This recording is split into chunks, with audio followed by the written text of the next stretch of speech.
ফজরের সময় বিছানাটা চুম্বকের মতো মনে হয়, তাই না? মনে হয় আর ৫ মিনিট ঘুমাই।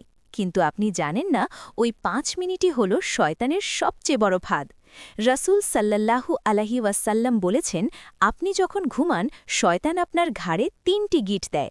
প্রতিটি গিঁটে সে ফু দেয় আর বলে, এখনও অনেক রাত বাকি, ঘুমাও। এজন্যই ফজরের সময় চুপ খুলতে এত কষ্ট হয়।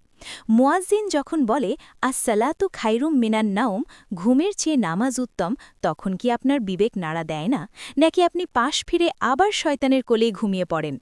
যে ব্যক্তি ফজর না পড়ে সূর্য ওঠার পর ঘুম থেকে ওঠে, হাদিস অনুযায়ী শয়তান তার কানে প্রস্রাব করে দিয়েছে। আপনার দিনটা কি আপনি শয়তানের নাপাকি দিয়ে শুরু করতে চান?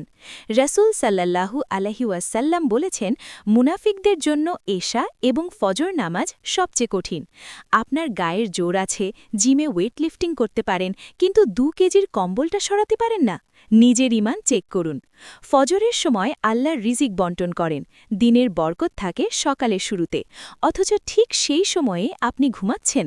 যে সময় আল্লাহ দিচ্ছেন সে সময় আপনি অসচেতন। যে ব্যক্তি ফজরের নামাজ পড়ে সে সারা দিনের জন্য আল্লাহর জিম্মায় বা নিরাপত্তায় চলে যায়। ভাবুন তো, স্বয়ং আল্লাহই যদি আপনার বডিগার্ড হন, তবে দুনিয়ার কোনো বিপদ কি আপনাকে স্পর্শ করতে পারবে? যারা রাতের অন্ধকারে মসজিদের দিকে হেঁটে যায়, কিয়ামতের দিন আল্লাহ তাদের জন্য পূর্ণাঙ্গ নূরের বা আলোর ব্যবস্থা করে দেবেন। ফজরের এই কষ্টটুকু কবরের অন্ধকারে আপনার জন্য সার্চ লাইট হয়ে জ্বলবে। ঘুম ভাঙার সাথে সাথে আলহামদুলিল্লাহ বলুন, একটি গিট খুলবে। অজু করুন, দ্বিতীয় গিট খুলবে। নামাজে দাঁড়ান, তৃতীয় গিট খুলে যাবে।